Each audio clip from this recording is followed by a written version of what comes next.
Bonjour, je m'appelle Philippe Ginouvès, je suis chirurgien plasticien français. J'exerce ce métier depuis plus de 30 ans maintenant et je me suis consacré ces dernières années de façon exclusive à la chirurgie du cuir chevelu et à la microgreffe capillaire en particulier. Pourquoi ça vous intéresse? Alors cette activité m'intéresse particulièrement, tout d'abord parce que j'ai commencé par cet univers. Quand j'étais à l'université, j'étais enseignant de microchirurgie, je faisais passer le diplôme de microchirurgie à l'université de Montpellier. Et ensuite, j'ai fait énormément de chirurgie de la main, de suture des tout petits vaisseaux et des nerfs. J'ai créé même un service SOS Main à Avignon, la ville où j'exerce, il y a de très longues années. Cette activité m'a pris énormément de temps, je l'ai stoppée ensuite et j'ai continué uniquement l'activité de chirurgien plasticien pendant encore une quinzaine d'années. Et l'activité de restauration de la chevelure était encore une activité marginale. C'est-à-dire qu'elle était très chirurgicale au début, c'était des grands lambeaux, on gonflait les zones autour du crâne où il y avait des cheveux pour enlever ensuite les parties où il n'y en avait pas et les suturer. Et cette activité se faisait sous anesthésie générale, c'était des interventions très lourdes. Aujourd'hui, les progrès de la science ont changé ce métier, c'est devenu beaucoup moins invasif, beaucoup moins douloureux. Les complications, bien entendu, sont moins importantes parce que les gestes sont plus légers, mieux contrôlés. Et c'est tout cela qui m'intéresse avec la nouvelle médecine régénérative qui ouvre des portes encore inespérées il y a quelques années. Donc, vous avez encore bien des années à vous passionner de cette profession. C'est vrai que j'ai déjà un certain âge, mais je suis encore passionné, je suis encore, je pourrais dire, un jeune chirurgien de restauration de la chevelure. J'adore ce que je fais, tant que j'aurai la curiosité, l'enthousiasme pour progresser, découvrir ces nouvelles technologies, ces nouvelles voies, je continuerai. Il n'est pas question d'envisager la retraite dans ce métier-là, c'est passionnant et j'avoue que cette activité ne me pèse pas au quotidien. J'adore ce que je fais. Quelle est l'importance de la relation avec vos patients? C'est fondamental. Un des points essentiels, c'est d'essayer de comprendre les motivations du patient, d'entrer en empathie avec lui. Il y a quelques années, j'ai suivi une formation en psychologie pour améliorer mes relations avec mes patients. Et ça a été difficile au début parce que c'était une autre approche, mon discours avait changé, je n'expliquais pas autant les techniques médicales qu'avant, mais j'essayais de mieux comprendre les motivations de mes patients, de les laisser parler, de les laisser s'exprimer. Et aujourd'hui, c'est fondamental dans la relation de confiance qui s'établit entre le patient et le médecin. Les patients ont l'impression d'avoir été entendus, écoutés, et c'est déterminant. Ce n'est pas un cours magistral que je leur fais lors de la consultation, mais au contraire, je les entends, je les écoute, je m'occupe d'eux. Ce sont des cas personnalisés, ce sont des rencontres qui tissent un lien important de confiance entre le patient et le médecin. Qu'est-ce que les patients diraient de vous? Les retours que nous avons de toutes nos interventions sont une grande écoute, un grand professionnalisme et une grande disponibilité à l'égard des patients. Il faut aimer ce qu'on fait et aimer les gens que l'on traite.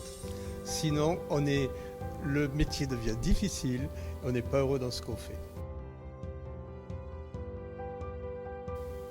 Vous offrez de la formation depuis de nombreuses années. Vous avez aussi des stagiaires qui viennent vous voir. Quelle est la chose la plus importante qu'il est important pour eux d'apprendre, de comprendre? La chose la plus importante à comprendre lorsque l'on fait ce métier, c'est tout d'abord d'avoir un respect immense du patient et des soins qu'on va lui porter. Il ne faut pas avoir honte de dire qu'on ne sait pas faire quelque chose et de l'apprendre et de le faire ensuite.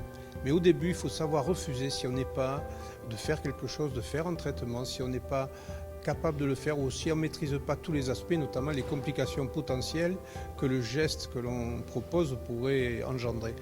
Et c'est une question d'humilité qui rentre dans un contexte plus global de correction, d'éthique et comment exprimer ça, de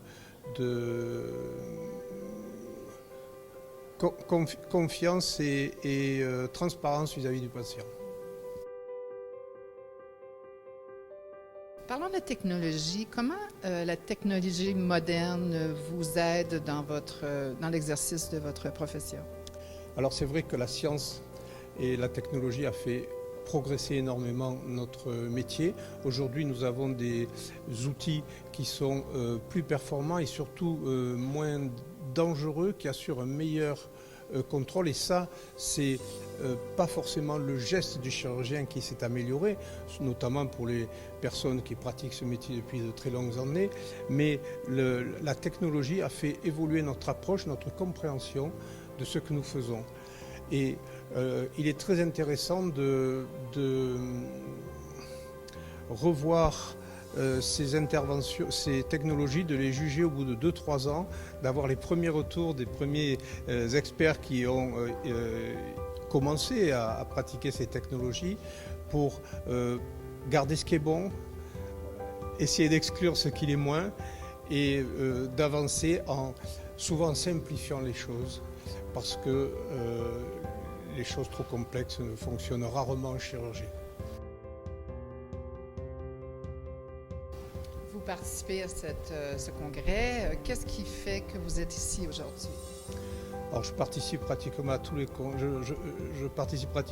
congrès qui se passent dans le monde, notamment avec FU Europe, l'IS HRS, qui est la société mère de toutes ces sociétés. Et c'est une confrontation d'idées nouvelles. Parfois, on réfléchit tous de la même façon dans un pays où certaines personnes influentes peuvent guider la réflexion, l'axe de la réflexion. Et quand on est confronté à des gens d'univers complètement différents, un tas de questions nouvelles arrivent, se posent, et c'est ça qui est enrichissant, de découvrir de nouveaux horizons et de nouvelles idées de travail ou des pistes d'amélioration. En terminant, pourquoi avez-vous choisi cette profession? Depuis que je suis enfant, je veux faire de la chirurgie. Quelle que soit la spécialité que j'ai pu faire durant ma formation, durant mon activité professionnelle, et qui déjà dure depuis plus de 30 ans, j'ai été intéressé chaque fois par tout ce que je faisais. L'essentiel est d'essayer de faire le mieux possible, de s'intéresser pour que cette activité ne soit pas pesante et que vous soyez heureux tous les jours de la faire, de ne pas partir au travail en étant triste, mais plein d'enthousiasme. Et toutes les activités, lorsque les spécialités, je pense, lorsqu'on se donne à fond, deviennent intéressantes. Au fur et à mesure qu'on ouvre des portes, c'est de plus en plus intéressant. On s'aperçoit qu'on sait de moins en moins de choses au fur et à mesure que l'on en sait davantage. C'est un peu contradictoire, mais on découvre notre mauvaise connaissance de beaucoup de choses et ça nous rend humbles et aussi ça conforte l'envie de continuer à progresser. Je vous remercie. Je suis le docteur Gilles Nouvès Philippe. Je suis chirurgien plasticien et membre enseignant de la Société française de chirurgie plastique depuis maintenant plus de 25 ans.